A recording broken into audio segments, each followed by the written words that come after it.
My name is Rebecca Lane. I'm 39 years old, a commissioned officer in the United States Army, and a military widow. At least that's what I've been told to accept for the past 12 months. On the day that was meant to honor the life of my husband, Captain David Lane, I wore my dress uniform, the one I hadn't touched since the folded flag was handed to me. My boots echoed on the stone floor of the hall where the memorial was held, a clean, somber room inside the Arlington War Memorial Center. The air carried rosemary and varnish and sorrow that wouldn't speak its name. I stepped forward, hand resting on a wreath of white lilies. They'd placed a blank plaque on the easel, no photo, no confirmed body, just a name, Captain David Lane, MIA, presumed KIA. I heard him before I saw him.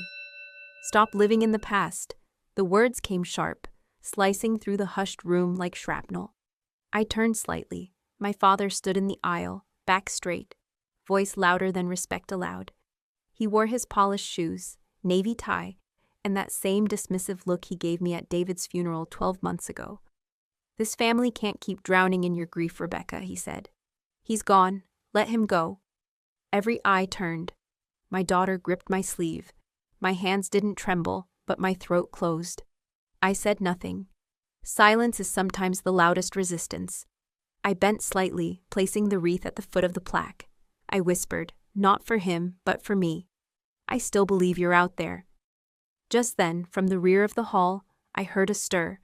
A nurse wheeled in a young woman, barely 20, thin, with bandages on both wrists, and a stitched-up bruise across her temple. Her uniform sleeves were rolled up, fourth line trailing behind her wheelchair.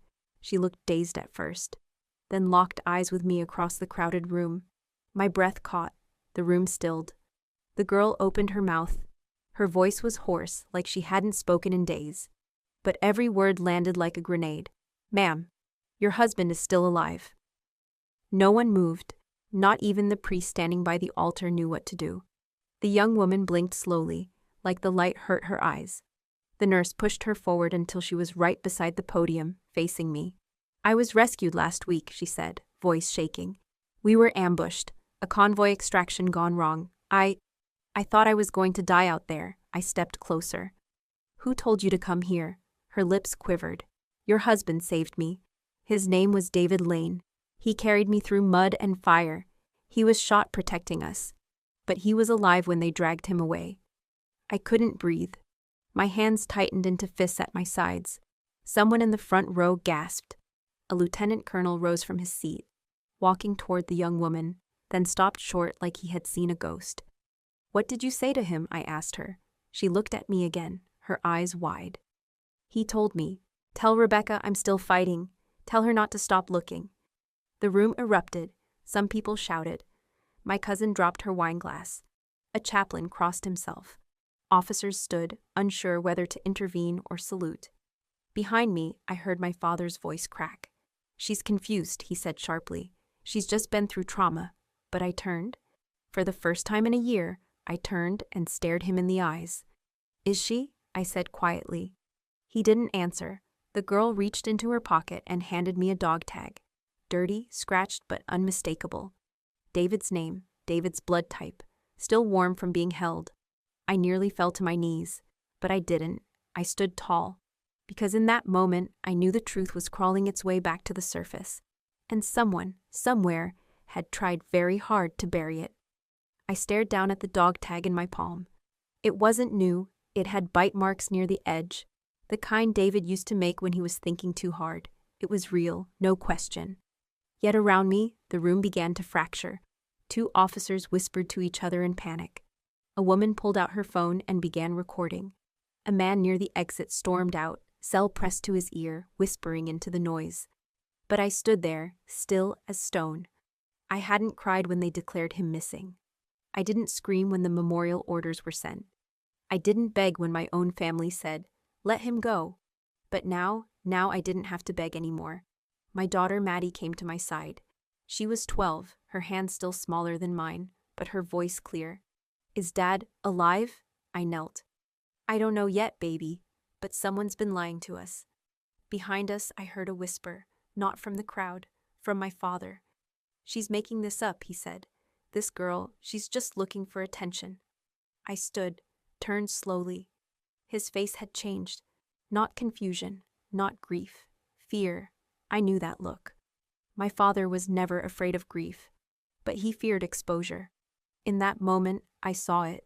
He wasn't surprised David might be alive. He was surprised someone had said it out loud. My father had always spoken in absolutes. The past is the past. Move forward or get left behind. But now his words came back to haunt him. I walked past him without another word. The young soldier in the wheelchair had tears in her eyes. "You did the right thing," I said to her. "I didn't want to come," she whispered. "But he saved me. He told me you'd understand." I nodded. She added, almost inaudibly, "They're watching me now. Be careful." My stomach turned. I knew what she meant. The past wasn't behind us. It was buried, alive and breathing, under layers of silence, lies, and official signatures. And I had just cracked the ground wide open. The memorial ended in chaos, but what came after was worse. Inside the restricted lounge behind the main hall, meant for family and senior officers, tension vibrated through the air like a live wire. Maddie sat beside me on a low velvet bench, her eyes fixed on the floor. She hadn't spoken a word since the girl in the wheelchair left. My mother was the first to break the silence. "Rebecca," she said quietly, smoothing her already perfect blouse. "This has gone far enough." I turned my head toward her. Her lips were tight, the kind of tight that comes from a lifetime of pretending everything is fine. "Mom," I said softly, "you saw her. You heard her." She didn't meet my gaze. "I heard a girl in shock. I saw a room full of people you humiliated." "Humiliated?" I echoed. Before she could answer, my father stepped forward, fast and forceful. "You're spiraling," he said. "You're letting fantasy take over again. What happened out there? What she said? It's not reliable." My voice stayed calm. "She had his dog tag. He didn't flinch.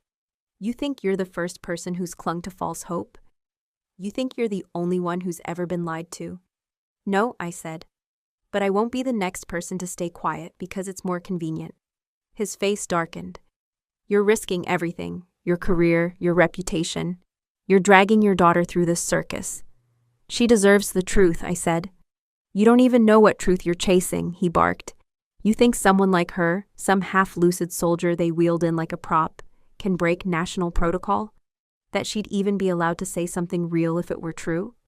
"Then someone made a mistake," I replied. "Because she did." He threw his hands up.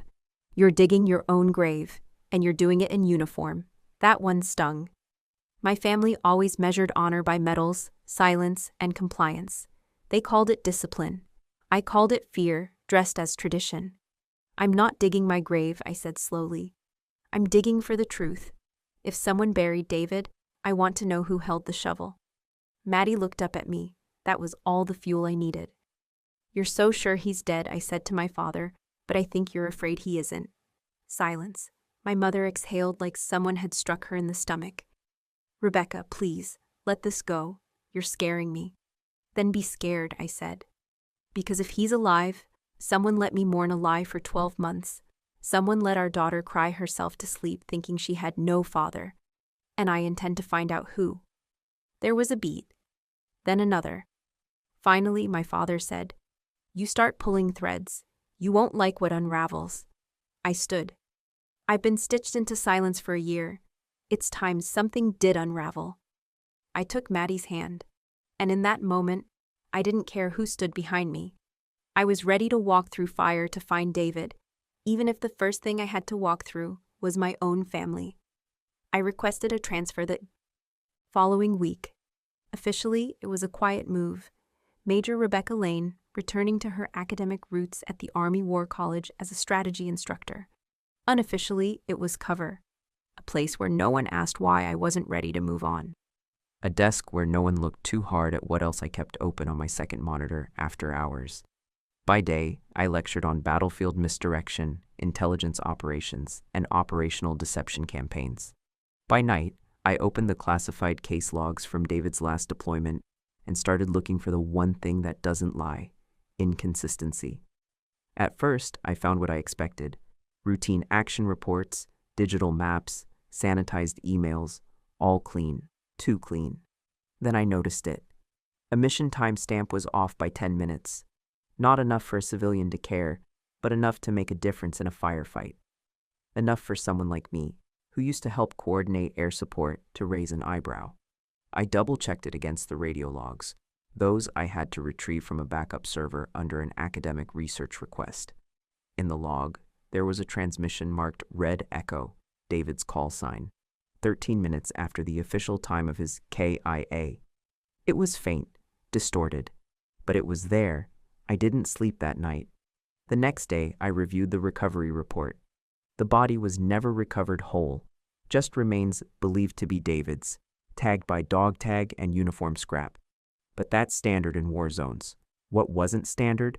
The report had a missing page. I requested it from archives. They told me there was no missing page. What you received is the full file, the captain on the other end told me, too quickly. He hung up before I could ask for his name. I pressed harder. I pulled up David's personnel file, expecting to see a freeze date, the day his file was locked after his presumed death. But the freeze was dated 2 weeks after the memorial. That made no sense. And then came the email. One of my colleagues, a young adjunct professor reviewing chain of command routing logs for his doctoral thesis, flagged it. "Ma'am," he said nervously after class, "this was probably just a technical error. But I thought I should show you." The email was from David's commanding officer to Central Command, dated a full day after David's recorded death. It was simple, short, routine on the surface, but the subject line read, "Delta Echo package received." In containment, it was CC'd to a classified node that shouldn't have been active. Delta Echo was a code used for special retrieval. And package never referred to remains, it referred to people. I thanked the professor, tucked the printout into a folder, and locked it in my office drawer. That night, I drove to the edge of base housing, parked under a broken security light, and just sat in the dark for 20 minutes, watching, thinking. If David was alive, someone wanted him not to be found. And if that was true, then someone else in uniform had rewritten reality. And I wasn't just dealing with loss anymore. I was dealing with a cover-up. And I was going to uncover every inch of it, even if it meant destroying the very institution I'd sworn to protect. I was scanning procurement manifests, long, tedious spreadsheets filled with serial numbers, bulk orders, and shipment routes, hoping to trace the misfiled recovery reports. It wasn't exciting, it wasn't even relevant, but it was the only thread I had left after hitting a wall with official records. Most of the vendors were familiar, standard military contractors, state-verified suppliers. Then my eyes caught something that made me sit up. Lane Logistics, Auxiliary Division. At first, I thought it was a coincidence. Lane is a common name. But the routing code was Fort Carson, my old station. And the supply run? It was dated exactly 2 days after David's last mission. A chill moved through me. I dug deeper. The listed procurement was a Category Red supply, meant for emergency transport support and containment materials. Not food, not medicine. Containment. That term again. I opened the contractor registration file and entered the company ID into the military vendor database. Owner, Franklin A. Lane, my father. My hands went still on the keyboard. For a full minute, I just stared at the screen. It wasn't a mistake, not a misfiled record, not a name coincidence. My father, retired colonel, now a defense contractor, had quietly attached his company to a classified logistical route, operating adjacent to David's final deployment zone. I clicked into the invoice trail. Lane Logistics had handled 4 shipments under the same routing code in a 2-week window following David's disappearance. All flagged restricted, all signed off by someone inside Central Command. And every time, the contact liaison listed wasn't David's unit. It was a name I hadn't seen before. Crosswell Group 6. That wasn't a division. That was a covert cell. And my father, who'd told me at the memorial to stop living in the past, who'd demanded I let go of David, had been running support routes for the exact kind of op that would never show up on public records. I felt my throat tighten, not with grief, with something sharper. It wasn't just condescension. It wasn't just him thinking I was broken. It was betrayal. He knew something. He had to. I printed the pages and folded them into my field notebook. I didn't confront him right away. I knew better than that. But everything shifted in that moment. Because this wasn't just about a husband who disappeared. This was about family. This was about silence used as currency. And this was about a man who had worn the same uniform I did, who'd raised me to believe in truth and duty, selling both behind a desk while telling me to forget my grief. That night, I sat alone in my quarters and replayed every conversation with my father since the memorial, the way he looked away when I mentioned David's name, the forced calm in his voice when the wounded soldier spoke, his refusal to even ask who she was. He already knew. Not everything, maybe, but enough. Enough to make sure I wouldn't find what I was looking for, unless I stopped being his daughter and started being a soldier again, one willing to take the next step. Even if it meant going to war with her own blood. The hardest part wasn't the late nights or the buried files. It was remembering David's way of thinking, how he coded his truth between the lines. I pulled out his old field laptop, the one returned to me months after his presumed death. At the time, I hadn't touched it. It felt like desecration, like opening a coffin. But now I needed answers more than I needed closure. The device was military issued, hardened against tampering. I had clearance, but even so, it took me hours to get past the dual encryption. David had locked it down in a way I'd never seen before, 2 layers of biometric verification, plus a randomized key sequence based on his deployment coordinates. It was overkill, unless you were trying to hide something big. Once inside, the desktop was nearly clean. No emails, no open reports, just a folder labeled Inventory Logs, Quarter 4. I opened it. Dozens of spreadsheets loaded up. Every one of them looked like routine manifests, medical aid, ammo shipments, evac orders. But David had worked in counter-threat intelligence. He didn't do logistics.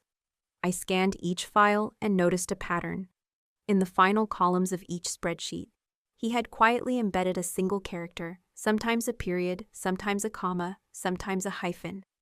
Useless if you were just reading numbers, but if you extracted them all in sequence, it spelled a file name. Echo 1 last.mp4. It was buried under a hidden partition. A video. My heart punched against my chest as I clicked play. There he was, David, unshaven, dust on his uniform, a shallow cut on his right cheekbone. The room behind him looked like a makeshift bunker. Cinder block walls, no windows. He stared into the camera, jaw tight, voice steady. If someone's watching this, I might be dead, or captured, or running, but if I'm still alive, I'm not stopping. He glanced off camera briefly, then back. They think if they bury it under classified long enough, no one will care, but it's not just intel. It's lives. It's our own people. He took a breath. There's a corridor between ops in Region 9B and Fort Halston. It's unofficial, unauthorized. But cargo moves through it. No manifests, no oversight. I tracked it through auxiliary vendor contracts. They're running black sites under domestic cover. My blood ran cold. I don't know who's protecting it, but if you're seeing this, check the names tied to Lane Logistics. That's the weakest point in their chain. He paused. Rebecca, if it's you watching this. I froze. I'm sorry, I didn't tell you, I couldn't. I thought I'd be back before it got ugly, but if I don't come home, don't let this die with me. The screen went black. I didn't realize I was crying until the tears hit my knuckles. David hadn't died in combat. He had vanished chasing the truth, and the people helping to disappear him were using my family's name to do it. I sat in the dark for a long time, breathing in silence. The pieces were aligning, his silence, my father's indifference, the missing reports, the unnamed girl in the wheelchair. David hadn't just vanished, he had been erased. And now I had his voice. Now I had the reason. And if he was still alive, somewhere, I wasn't just chasing hope anymore. I was chasing evidence, and I wouldn't stop either. I watched the second video 4 times. It was tucked away beneath a misnamed cache file, protected by a dual authenticator protocol David had once taught me years ago when we were both just cadets, trying to impress our professors. This one didn't have David speaking into the camera. No warnings, no goodbyes, just raw footage. A private meeting in a concrete room. 4 men and 1 woman, all in civilian clothes. But I knew how to read body language. And these weren't civilians. On the back wall, a whiteboard showed the date, location, Camp Fenwick, an unofficial black site we'd both investigated years ago and had been told was shut down. The video's metadata confirmed the date, just 6 days before David disappeared. There was audio, crystal clear. The cargo will arrive at the Halston checkpoint. Lane Logistics handles the rest. No formal clearance needed. And the operatives? We cycle them through under humanitarian cover. NGO labels. We strip comms before they cross the line. And then, do not release coordinates. We already had a brush with a comms leak last week. If it happens again. I paused the video. In the bottom corner of the frame, a printed briefing packet lay open, just visible enough to reveal a deployment roster. I zoomed in. My stomach twisted. Unit names, call signs, live GPS coordinates. And at the top printed in red, active, do not duplicate. David had captured a national security breach. A real one. And now it was in my hands. I was sitting on proof of multiple illegal transfers, black site manipulation, and direct misuse of domestic logistics channels for unauthorized operations. But I was also sitting on sensitive, active deployment data. If I leaked the whole thing, I'd take down the entire operation. But I might also get soldiers, innocent ones, killed. I stared at the screen for a long time, jaw clenched, mind racing. I could already hear my father's voice.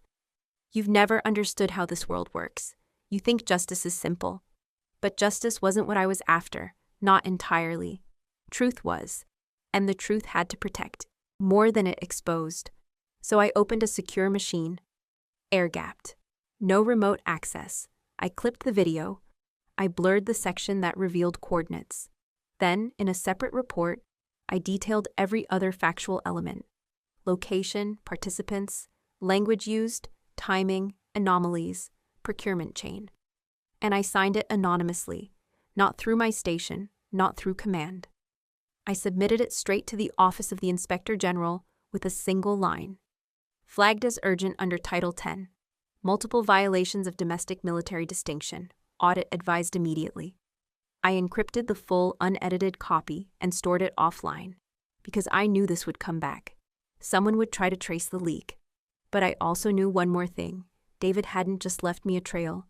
He had trusted I'd know which truths to speak and which to protect. I whispered to the dark room, I've got you. Both the mission and the men in it. The next day I was called in for a routine briefing. Only, there was nothing routine about it.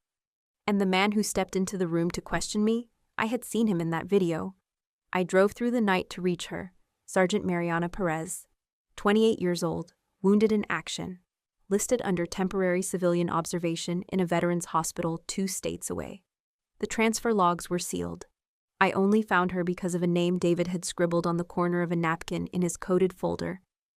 M. Perez, watch her back. The receptionist told me she'd been discharged 2 days ago. I asked to see her file. I was told no, so I waited. I parked across the street from the rehab center. For 8 hours. At 6:42 p.m., a wheelchair ramp van pulled up. And there she was, the girl from the ceremony. Her hair was now shaved short. A long scar ran down her neck. The bruises had faded, but the war hadn't left her. I stepped out of the car slowly. Hands visible, she recognized me instantly. Her body tensed. You shouldn't be here, she said. I knelt beside her wheelchair. Neither should you. She looked away. They told me not to talk to anyone. Was David one of the people who saved you? I asked gently. She flinched. Her fingers trembled on the armrest. I waited.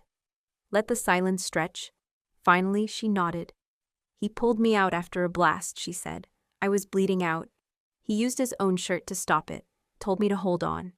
She reached into her coat and slowly unfolded something wrapped in bandage gauze. A torn piece of military-grade map. Waterproof, labeled in grease pencil. Only half of it. And a single word scrawled across the margin. Clearwater. I took it with both hands. My throat tightened. Where's the rest? He kept it, she said. Told me if anything happened to give this to his wife. He said, you were the only one he trusted. Something inside me cracked open. I looked her straight in the eye. Did he say where he was going? number, but he said he wasn't done. And he said he'd be watching the Northern Path, whatever that means. I knew what it meant. Clearwater was an old code name David and I used back in our early intel days for compromised zones that pretended to be clear. False calm. Real threat underneath. If he wrote that word, it wasn't just a location, it was a warning. I folded the half map carefully and placed it in the inner pocket of my jacket. "You're not safe here," I said. "You're the last person who saw him alive, and now I've come looking." "I know," she whispered. "They moved me twice last week without explaining why." "Let me help," she shook her head. "You can't, but if you find him, tell him I didn't forget." I rose to leave, but before I could turn, she gripped my wrist. Her voice was low, urgent. "They think he's dead, Rebecca, but someone's lying. And someone's still looking for him, for the wrong reasons." I froze. "Why?" "Because he has proof that could bring down more than just your father." I looked at her one last time. She was scared.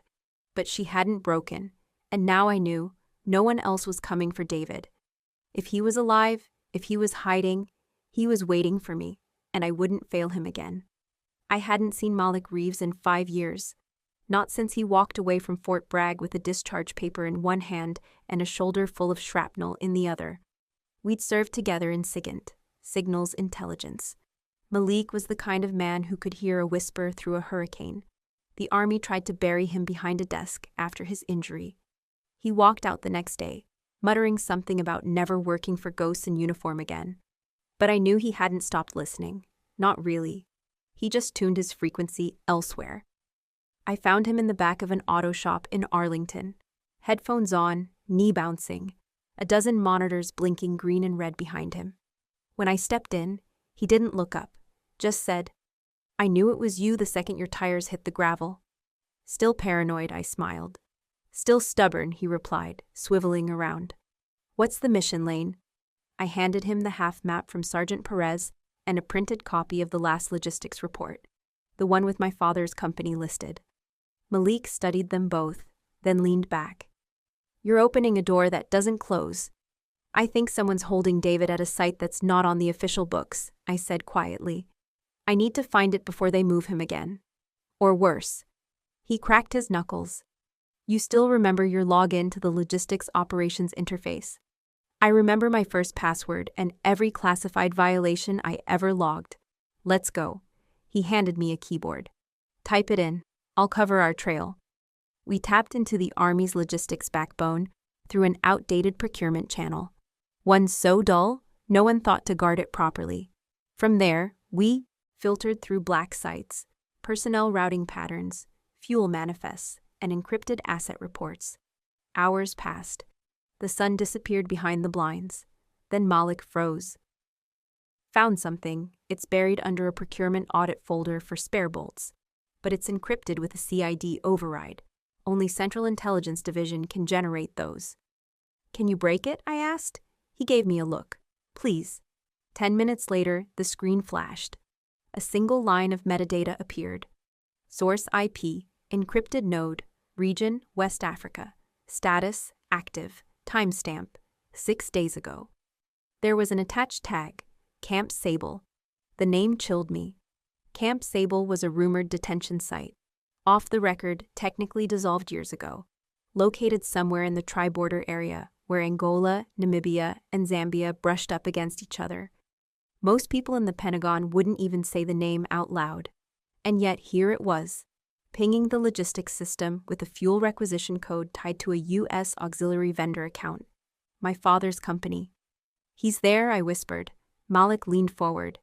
"No one gets out of Camp Sable without someone dying. You know that, right?" I nodded. "That's why I'm not asking for permission." He clicked a few keys and printed a single page with coordinates, timestamps, and a comms frequency. "Then this is your last breadcrumb. Don't contact me again after this. Not until it's over." I took the page and looked him in the eye. "Thank you." "You were always the crazy one," he muttered. "But maybe that's what it takes." I walked out of the garage without looking back. Camp Sable had just gone from ghost story to destination, and if David was there, I was bringing him home, no matter who I had to go through. There was one more name I hadn't crossed off. Nathan Griggs. He used to work as a civilian data integration specialist for Lane Logistics, my father's company. Quiet, smart, the kind of man who kept his head down, his badge clean, and his loyalty flexible. He'd vanished from the company directory 6 months ago, right after the quarter David disappeared. I found him working graveyard shifts in a regional server maintenance center just outside Norfolk. It was the kind of job that didn't require questions or eye contact, perfect for someone who wanted to disappear without leaving the country. I waited outside the building in the early morning haze until he emerged, duffel slung over his shoulder, hoodie pulled tight over his ears. "Mr. Griggs," I called. He froze. Slowly, he turned. His eyes narrowed. "You shouldn't be here." "I know," I said, stepping forward. "But you worked for my father. You managed the encrypted transfers for internal communications. I need to ask you something." He laughed once, dry and bitter. "You think I still talk to anyone from that building, after what they did?" I didn't push. I just reached into my coat pocket and pulled out a photo of David. It wasn't an official portrait. It was one I'd taken on a hike, the week before his last deployment. He was laughing, eyes crinkled at the corners, hand mid-reach for my camera. Nathan's face changed. Not dramatically, just enough. He looked down at the photo for a long moment. Then he said very softly, "I told him not to go back." I stepped closer. "You knew?" He glanced around the empty parking lot, then motioned me toward his car. Inside, he shut the door, locked it, and didn't start the engine. "I was asked to scrub all references to Operation Kingswell," he said, voice low. "Not just from the military logistics side, but from internal private contracts, movement manifests, fuel drops, medical supply coding. But David Lane?" He flagged the inconsistencies before the wipe was complete. He sent me a trace packet, told me if anything happened to him, I should keep a copy somewhere off-grid. I held my breath. "Did you?" He reached into his glove compartment and pulled out a small black USB stick. No label, no markings, cold and light in his fingers. "I shouldn't be giving you this," he said, "but when I saw the Pentagon silence your memorial request last year, I knew something was rotten." I took the drive from him carefully. "What's on it?" "Partial packet logs, GPS telemetry, a few ghost entries from an airstrip in Ghana, entries that shouldn't exist. Plus," he hesitated, "a voice file. I didn't listen. I didn't want to know." "Why now?" I asked. He looked out the windshield. "Because I'm tired of pretending ghosts don't leave footprints." As I stepped out of the car, he stopped me with one final warning. "Be careful. Your father isn't the only one who wanted this buried. And if you think you're only up against one man, Rebecca, you're already losing." I nodded, closed the door, and walked away. The USB felt like it weighed 10 pounds in my coat pocket. Later that night, I plugged it into a clean terminal, and what I found confirmed what I feared most. David had uncovered something massive. Something connected to private contractors, foreign interests, and off-book operations buried so deep, even the official logs had been rewritten. But what chilled me most wasn't the data. It was the final audio file. His voice, steady, controlled. "If you're hearing this, I didn't disappear. I was erased, and whoever did it is still in the room. And now, so was I." I filed the report at 2:03 a.m. The USB was encrypted, so I included a transcript of what I'd seen. Redacted enough not to compromise lives, but detailed enough to set off alarms. GPS coordinates, off-book contractors, communication discrepancies between Army Logistics and Lane Logistics Auxiliary Division. A direct connection to Camp Sable. I sent it to the Office of the Inspector General, with a blind copy to the FBI's Military Corruption Task Force. And then I waited. For 42 hours, I heard nothing. Then came the knock. Not on my front door, on my office door, at the War College, where I'd spent the past year lecturing on asymmetric warfare and ethical command structures. Colonel Atkins walked in. He didn't sit. "We've received reports of unsanctioned data transfers initiated under your credentials, Major Lane." I didn't blink. "Then I'm glad they were received." He looked at me, mouth tight. "You've been placed under administrative review, effective immediately. Your access credentials are revoked. Please collect your things and exit the premises by 1600 hours, I could have argued. Thrown my rank around. I didn't. I simply nodded, opened my drawer, and placed my few belongings. Photos of David, a copy of Clausewitz, and a small compass he once gave me, into my bag. No salute, no words. I stepped outside as the wind picked up across the training fields. Cadets were mid-drill. I remembered standing there once myself. Boots new, spine straight. Believing justice was a matter of rank and rules. I smiled bitterly. That had been a long time ago. My mother called that evening, whispering like we were being watched. "Rebecca, what have you done? Your father is furious. He says you're trying to destroy him." I didn't answer, because it wasn't about him. It was about what he helped build, and what it had cost. And yet, even as I sat in my quiet kitchen that night, with a notice of suspension on my inbox and no access to my former network, I didn't feel alone. I felt clear. David once said, "Loyalty is only noble when it's freely given. When it's forced, it becomes complicity." Now I understood. For years, I'd been loyal to an institution that asked me to look the other way. To my family, who used silence as leverage. To a father who weaponized shame and called it leadership. No more. The next morning, I walked into a public affairs office in D.C. and scheduled a meeting with a military reporter I used to brief during my time at CENTCOM. We met in a coffee shop. Neutral ground. I didn't tell him everything. I didn't need to. Just enough to make it impossible to bury. Enough to get Camp Sable on someone's radar. Enough to raise eyebrows at Lane Logistics. "You sure you want this out there?" he asked. "This could get ugly." I looked him in the eye. "It's already ugly. The difference is, now it's visible." As I walked out, the weight of my badge, now deactivated, still pressed into my pocket. They thought suspending me would make me disappear. They didn't realize I'd already been invisible for a year. A widow, a ghost, a problem to be ignored. Now I was a witness. And I wasn't done speaking. I filed the motion under the Whistleblower Protection Enhancement Act, Section 115. It took 3 weeks, 2 legal consultations, and the last shred of my military reputation to push it through.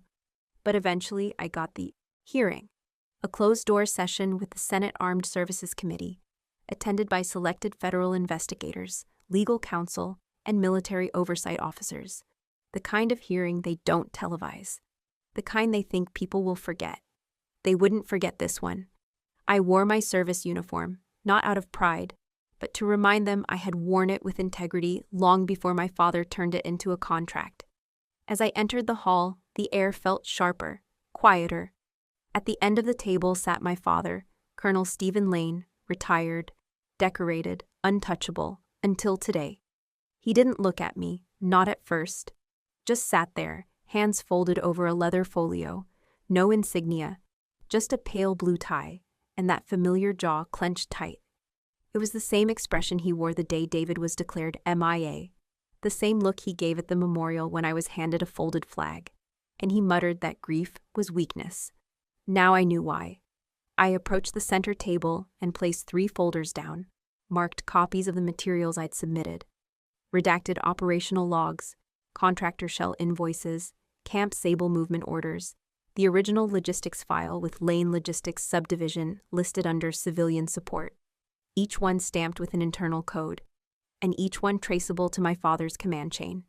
They gave me 10 minutes. I didn't need more. I spoke clearly. "Honorable members, I submit that the chain of command overseeing Operation Sabletide was compromised through private logistical channels under the control of Colonel Stephen Lane.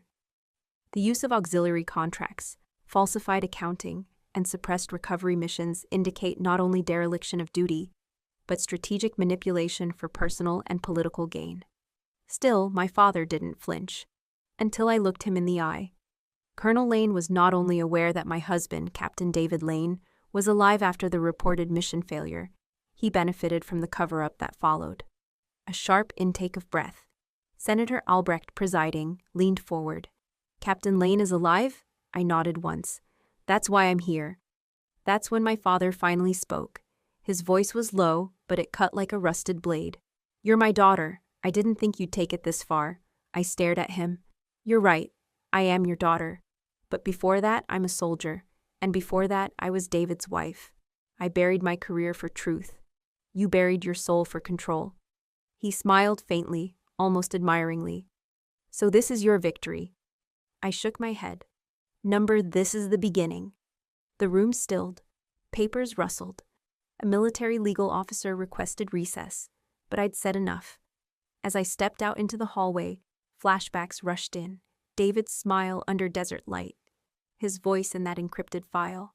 Sergeant Perez's haunted eyes. This wasn't just my fight anymore. It was his. It was hers. And it was every soldier who'd ever been written off as inconvenient.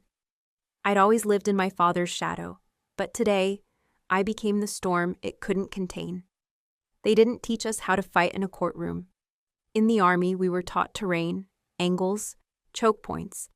But in this room, air-conditioned and sterile, there were no high grounds, only procedural objections and chain of custody disputes. I didn't need to win big. I just needed enough. Enough to raise doubt. Enough to shake their silence. Enough to make them say David's name in the present tense again. I started with the map.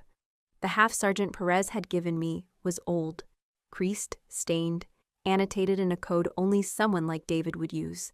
But it matched a restricted quadrant of Camp Sable, a quadrant that wasn't in any of the official layouts submitted by Joint Logistics. Then came the recording. It was the last thing David ever uploaded to his encrypted drive.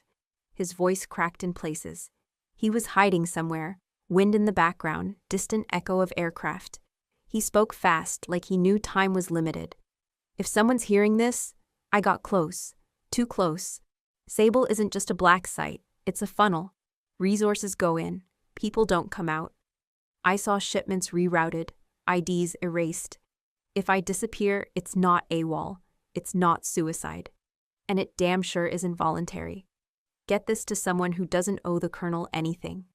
My father's name wasn't in the file, but he didn't have to be. The next document was the chain of command list signed 3 months prior to David's disappearance. The logistics transfers, the IP logs pinged from a remote access point in Africa. It painted the outline of a conspiracy and gave enough for someone smarter, someone with power, to color it in. The final exhibit? A time-stamped satellite capture. It showed movement, 6 individuals escorted by armed guards, at the southern edge of Camp Sable, dated 4 weeks after David's reported death. One of them matched his biometric profile within a 92.3% confidence threshold. The courtroom didn't erupt like they do in movies. There was no gasp, no dropped briefcase, just silence. Then a voice, low, uncertain, from one of the Army legal counsels. This implies Captain Lane is still alive." I didn't flinch. "He is. You've all just been looking away long enough to convince yourselves he's not." There were murmurs, a motion to review the evidence in chambers. Deliberations were requested. I sat there, alone at my table, the folders now half empty. I didn't feel triumphant. I felt tired. This wasn't a battlefield, but it required just as much endurance, just as much courage. The only difference: on the battlefield, people bled where you could see it. Here, the wounds were quiet, slow, invisible. I didn't expect an apology from my father.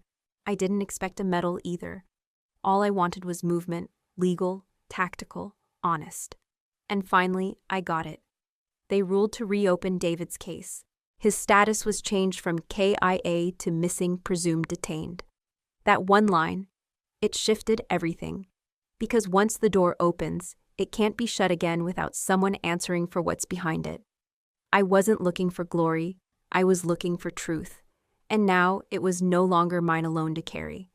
The hearing had paused for deliberation. I sat there, still and silent, in that government-issued chair, the folders closed in front of me, nothing else to submit, nothing else to prove, for now. Then the doors opened, not dramatically, not with any announcement, but the atmosphere shifted like a weather front. A woman entered, early 50s, sharp gray suit, UN badge clipped at her collar. I'd seen that insignia before. Humanitarian Coalition Task Force, East Africa Division. She approached the bench, handed a sealed document to the presiding judge, and then turned toward me. "Colonel Rebecca Lane?" she asked. I rose. She gave a slight nod and extended another file. This one marked immediate release, humanitarian debrief. This came through our Nairobi channel less than an hour ago. We were told to deliver it to you directly. My hands trembled as I took it. Not from nerves, my hands don't shake in public, but from something deeper. A fracture opening under the weight of hope I hadn't allowed myself to carry. I broke the seal. 3 pages, a satellite photo, a typed memo, and a name, David Lane, my brother. Not a memory, not a file, not a theoretical trace in a black site manifest. Alive. He'd been found. The report read like fiction. An unauthorized militia compound had been breached during a joint humanitarian medical convoy operation in an ungoverned sector of the Sahel. 7 detainees were extracted, some held for months, others for years. One had identified himself weakly as Captain David Lane, U.S. Army. The attending medics didn't recognize the name, but one of the American aid workers, an older man who'd once served at Fort Bragg, did. Your brother, the woman said gently, is on a flight to Ramstein right now. He's dehydrated, he's lost weight, but he's lucid. He asked for you by name. I couldn't speak, not at first. The courtroom had gone quiet again, eyes turning toward me like they were waiting for a cue, a next move, a command. But I was no longer a soldier in that moment. I was a sister. I let the weight of it settle. He was alive. And now, everyone knew. The judge tapped the bench. This new information, if verified, supersedes prior presumptions. Captain David Lane's case will be formally reclassified as survivor of unauthorized detention. All connected investigations will remain open and transition to federal oversight. My father didn't speak. He didn't even flinch, just stared ahead, hands clasped like nothing had changed. But it had. The system that protected him had cracked, and the brother he had tried to erase had just become undeniable. I stepped outside that chamber into the sunlit corridor. My body felt like it belonged to someone else, like I had been carrying someone else's armor and could finally lay it down. I didn't cry, not yet, but I did whisper the only words I could find. Hang on, David. I'm coming. And for the first time in this whole ordeal, it no longer felt like a war I was fighting alone. I arrived at the military medical wing just past midnight. The nurse on duty recognized my clearance and didn't say a word, just handed me a disposable visitor badge and motioned me down the hall. My boots barely made a sound against the polished floor, but my heart was pounding so loudly I felt sure the walls could hear it. Room 417. They'd posted no guards outside, just a handwritten sign. No noise, no sudden light. I pushed open the door gently. The room was dim, lit only by the soft glow of a monitor and the green pulse of a heart rate line. And there he was, David, my brother.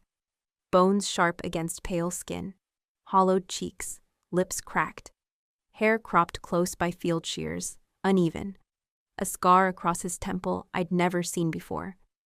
His chest rose and fell under the pressure of the ventilator, each breath more machine than man. But he was alive. I stepped closer, afraid I would break the illusion just by moving. I sat beside him, barely breathing. Then his eyelids fluttered. He turned his face slowly toward me. The eye nearest the light opened, just enough. His lips moved, no sound. I leaned closer, and in the quiet through the wires and machines, I heard it. Mgen Roy. I broke, not outwardly, not with noise, but something cracked down the center of my chest. I reached for his hand. It felt like paper wrapped over splintered wood, but it squeezed. Weak, wavering, but there. You held on, I whispered. You stubborn bastard. He tried to smile. It came out more like a twitch, but I knew what it meant. I got your video, I said. The one you left hidden. I followed it, all the way. His gaze didn't shift, but tears pooled in his eyes. I found Sergeant Perez, I added. She gave me half a map. I got the rest.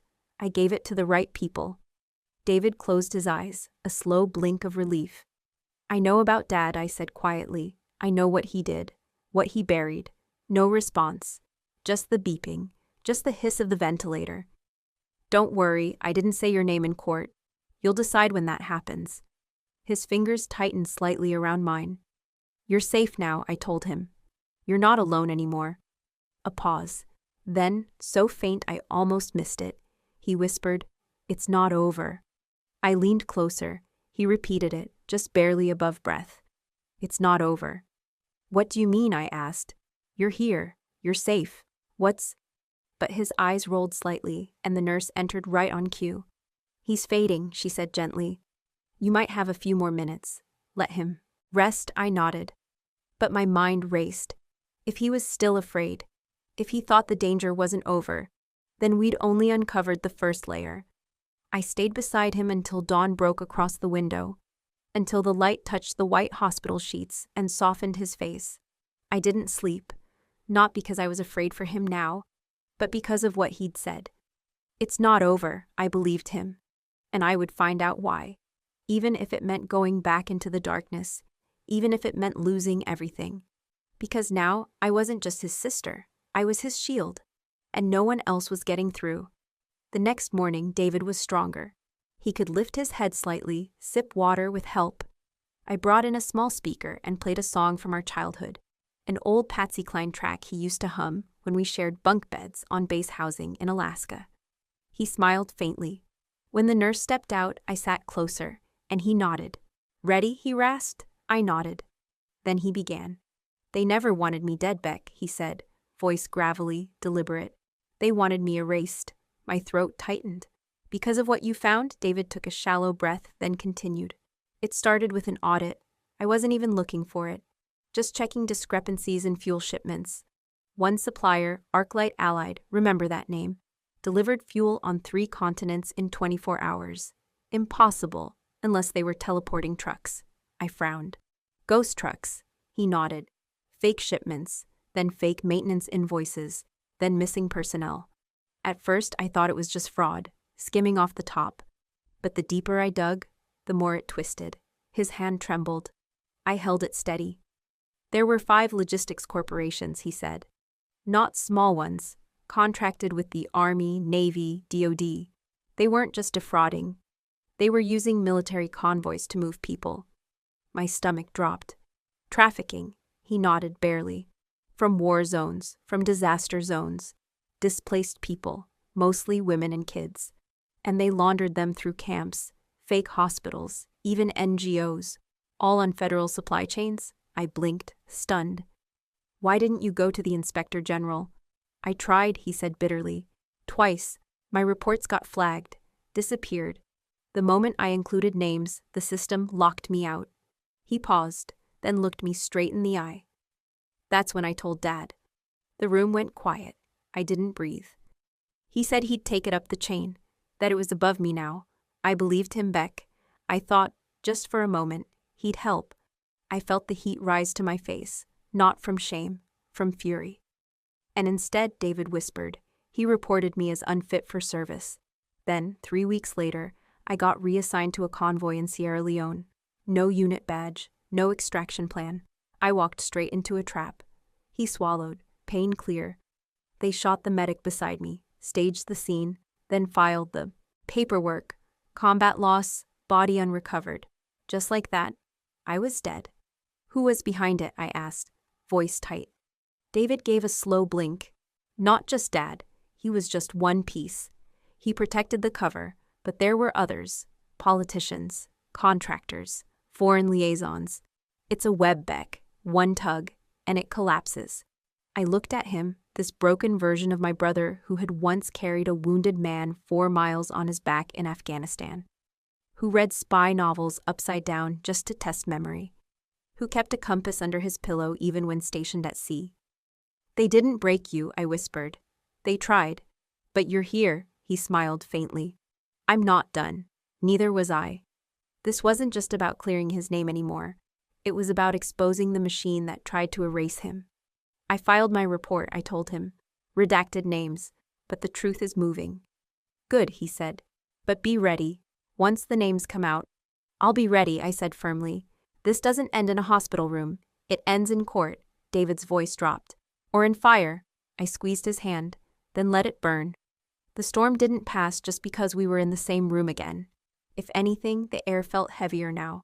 With every truth David revealed, I could feel the shadows growing behind me, stretching long across corridors I hadn't walked yet.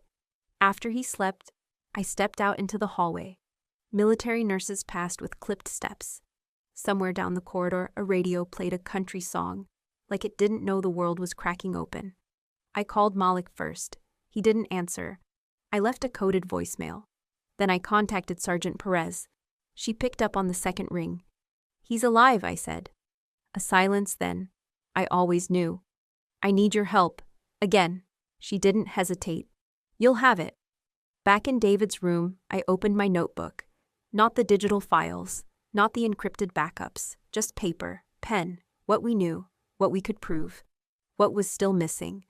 I sketched a circle and wrote 5 names, 5 corporations David had linked to the trafficking operation.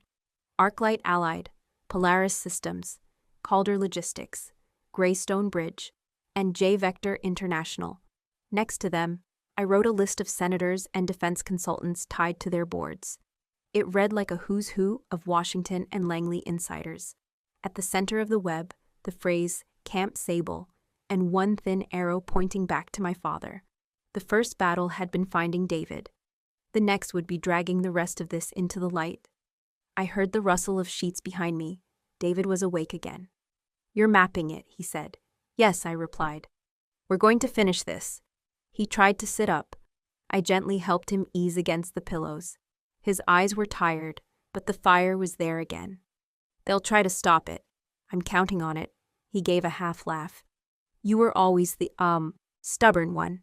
"No," I said, closing the notebook. "I just stopped waiting for someone else to do the right thing." There was a knock on the door. A junior officer entered, nervous, mid-20s, uniform too crisp to have seen real mud. "Ma'am," he said to me, "there's a message from Fort Belvoir. They've requested your presence, tomorrow." I didn't flinch.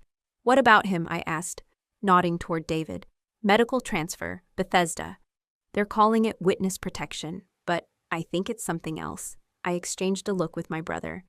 "Tell them I'll be there," I said. "But I won't come alone." The officer hesitated, then nodded and left. David looked at me, voice low. "This isn't over." "No," I said, steady. "This is just the calm before it begins again." For a brief moment, we just sat in silence, 2 soldiers who'd once fought on opposite ends of a continent, now preparing for a war buried under protocol and red tape. But this war, it wouldn't be waged with weapons. It would be fought with records, with names, with sworn testimony and classified files finally brought into the sunlight. This time, we wouldn't be fighting to win a medal. We'd be fighting to make sure no one disappeared the way he did. I slipped the notebook into my jacket. One more deep breath. "I'll see you in the fire," I told him. And he nodded, like we were back in the field, already moving to the next target.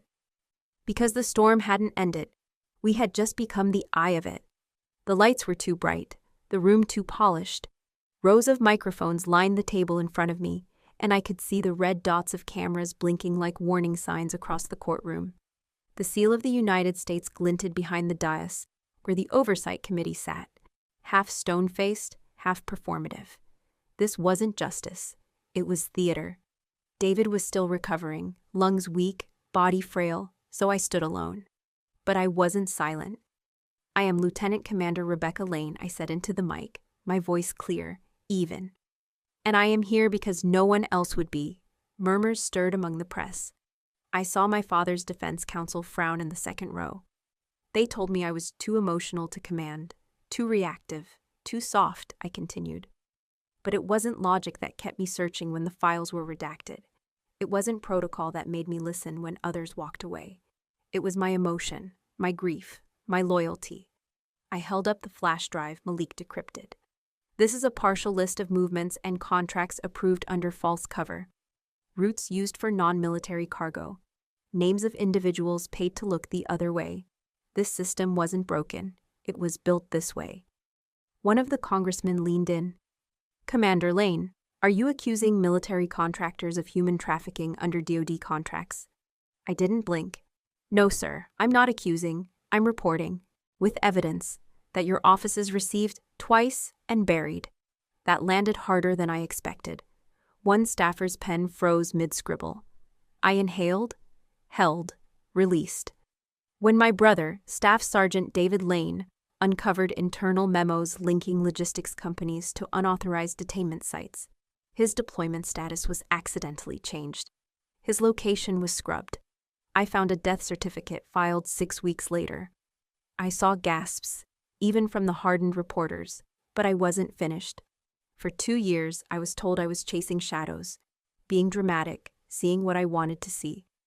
I looked into the camera. To every woman who has been told she's overreacting, this is what too emotional looks like. I paused. It looks like refusing to walk away when the paper trail is buried. It looks like listening to survivors when command says it's not your concern. It looks like walking into this room when it would have been safer to stay silent. I didn't shout. I didn't cry. I simply let the weight settle.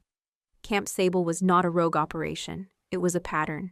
And my father's company, Lane Logistics Auxiliary Division, supplied 2 of the drop routes used in its covert expansion.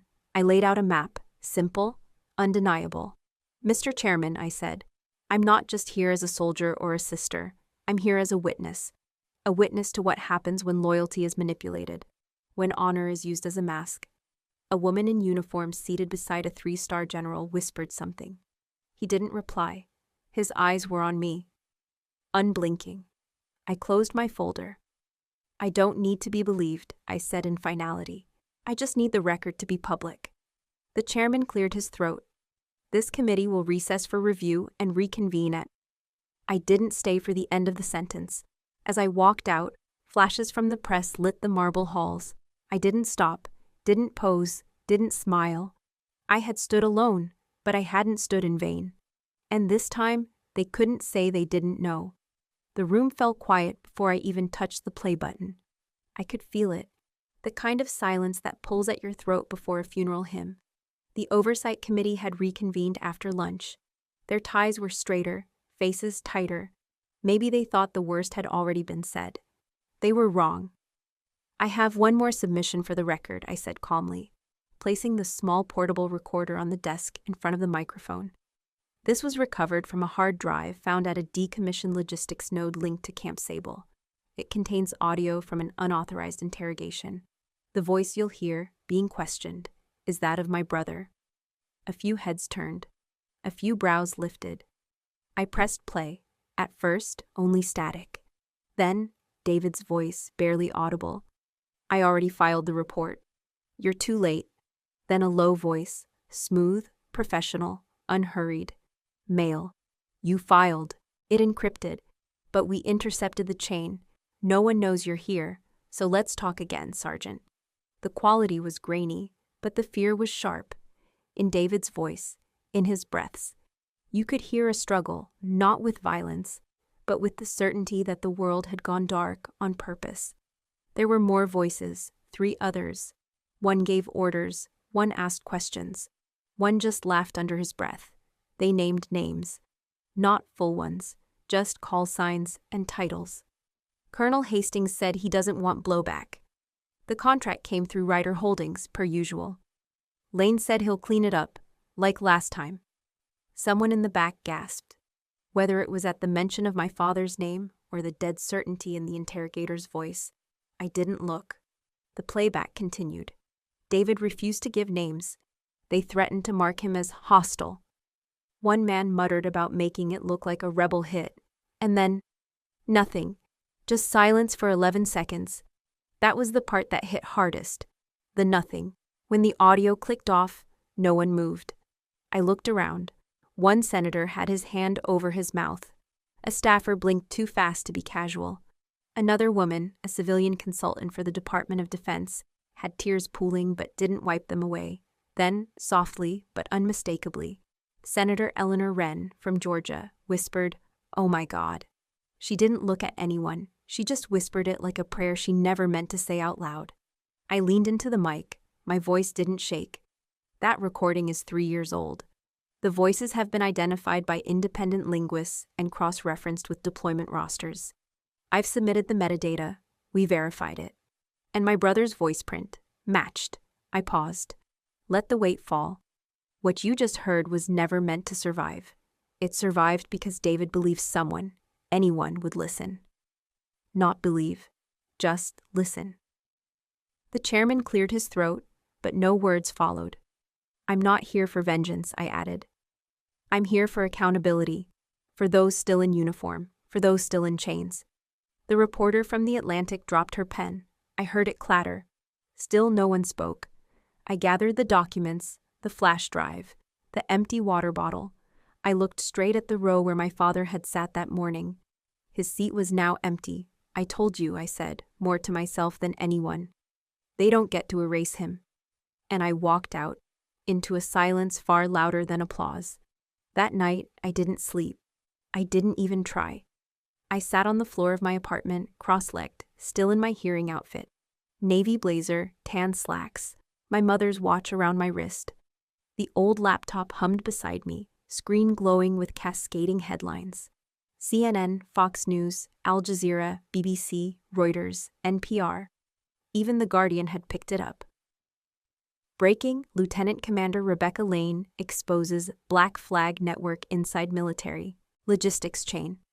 U.S. officer uncovers human trafficking tied to defense contractors.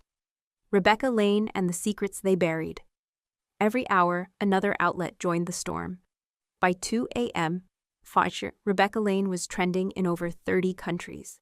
By dawn, major networks were rerunning clips of my testimony, side by side with archival footage of David, and still images of Camp Sable. Fox News had a banner, Whistleblower or Patriot, the woman behind the wire. CNN called it, From Loyalty to Law, a Soldier's Stand. But what moved me most weren't the headlines. It was the messages that poured in. A retired Army nurse from Mississippi wrote, I served 28 years. I always knew there were shadows in the system. Thank you for turning on a light. A mother from Nevada whose son went missing on deployment messaged, They told us he went rogue. Now I wonder if he just saw too much. Thank you, Rebecca. Thank you for standing up. And then, an anonymous comment, buried on a quiet military forum. I knew David. I thought he was dead. She brought him back. They owe her everything. I scrolled and scrolled. The faces I'd seen across hearings and base halls suddenly had voices. Thousands of them. Contractors, veterans, family members, even current service members using throwaway accounts. Some cried, some raged, some asked how they could help. A radio station in San Diego read excerpts of my statement live, uninterrupted. A former Navy JAG on MSNBC said, This could be the most explosive testimony involving private military contractors in the last 20 years. By morning, an emergency oversight panel had been scheduled. DOJ issued a preliminary inquiry into all 5 corporations named in David's original encrypted report. The Secretary of the Army issued a one-line statement. We take these allegations seriously and will act accordingly. I knew that tone. It meant they were cornered and watching carefully. But amidst the chaos, something else happened, something quiet. A girl, maybe 16, sent me a video. She sat on her front porch, wearing a faded ROTC shirt. She said, They always said I was too soft to serve. But today, I watched you speak. And I realized maybe they were wrong. Maybe feeling something isn't weakness. Her voice cracked. She smiled anyway. Thank you, Commander. That broke me. Not because I was proud, but because I understood exactly how that felt. The media frenzy wasn't about me, not really. It was about the people who'd waited years to be heard. People like that girl, like Sergeant Perez, like David. Like the families still waiting for a phone call that never came. The networks had their headlines, but the real headline? We were no longer ghosts in the machine. We had names, stories, and finally, someone had listened. My father was sentenced to 17 years in federal prison. There was no applause in the courtroom, no cameras, no catharsis, just the low hum of the air vents and the sound of the judge's gavel echoing against marble in history. He stood still as the sentence was read, not defiant, not remorseful, just still. Like he had been expecting it for decades. Like he'd prepared for this moment not with lawyers, but with armor made of pride and silence. When they asked if he had anything to say, he shook his head. I didn't speak either. Outside the courthouse, reporters waited. They wanted a soundbite, a headline, something fiery. I gave them only this: justice is not about vengeance, it's about accountability. Then I walked past them. I didn't feel victorious. I didn't feel anything, really. Not hate, not glee, not even relief. Just a kind of calm, like exhaling after holding your breath too long underwater. I knew what my father had done. I knew he'd hurt people, betrayed his oath, buried truth beneath rank and reputation.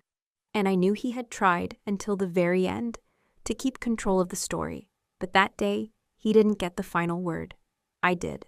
For years, my father manipulated systems and people to serve a version of order that benefited him. He once told me, when I was a cadet, "Structure wins wars, not emotion. Leave your softness at the door." But it wasn't emotion that had undone him. It was evidence. It was tenacity. It was the daughter he taught to stand straight, but never imagined would stand against him. That night, I visited the small grave marker at Arlington, not David's, because he was alive, but of my mother. She died when I was 17. He rarely spoke of her after, like mourning was inefficient. I knelt at her stone, whispered, "I'm sorry it took so long. But he can't hurt us anymore." The wind didn't answer, but I felt the silence shift. At home, I found the box my father once gave me when I graduated officer candidate school. Inside, his medal, a handwritten quote from Eisenhower, and a note, "Lead quietly, but lead." I stared at the handwriting for a long time, then I lit a match. I didn't burn the medal. That wasn't mine to destroy, but I burned the note, because I no longer needed his permission to lead. The system would take time to fix. Black Flag's contractors were under investigation. Others had stepped forward. Testimonies were multiplying. Some wanted to call it the lane reform, but I asked them not to. This wasn't about me. It never was. Justice didn't mean every wrong was righted.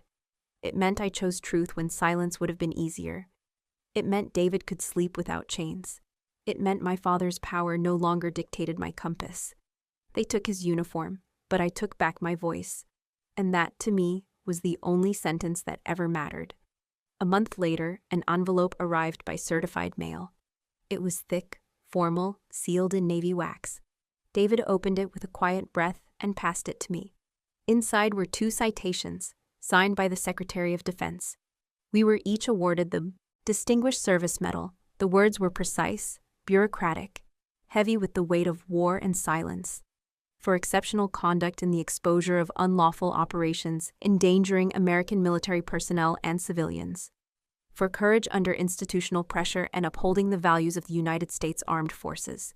There was an invitation too, a ceremony at the Pentagon, full dress, televised, commendations to be pinned by a 4-star general. David looked at me, expression unreadable. Then he said, "Do you want to go?" I thought about it. About the standing ovation, the flashbulbs, the quiet murmur of names reclaimed and reputations restored. And then I shook my head. "No," I said. "We've already done the hardest part." He nodded once, and that was the end of it. The day of the ceremony, we stayed home. It was a warm afternoon in Virginia, the kind where the light feels like honey and the breeze carries the soft hush of seasons changing. David sat in the wooden chair I'd repainted months ago, before I knew he was alive. Before everything. He was still healing. His lungs were weak, his hands occasionally trembled, but he was here.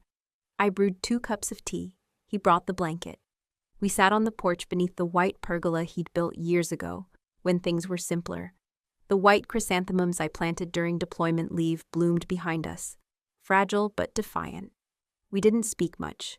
We didn't have to. A small TV inside played the ceremony. We heard our names read aloud, our citations recited with solemnity. Applause followed. My face never appeared. Neither did his. The screen showed 2 empty seats in the front row.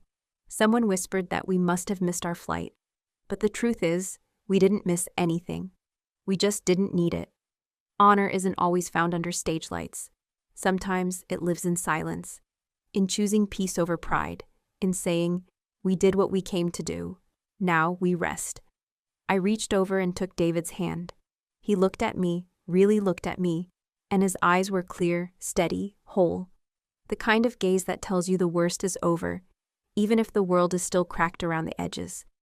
They can keep the medals, he said softly. I smiled. We kept each other. That night, the wind picked up. I brought the chrysanthemums inside so they wouldn't topple. One petal fell to the floor, ivory white, thin as memory. I placed it in the drawer beside my old ID badge, the one that said, Rebecca Lane, Military Logistics Division. I don't wear that badge anymore, but I'll never forget what it cost to carry it, and what it gave me back. David was sleeping, finally.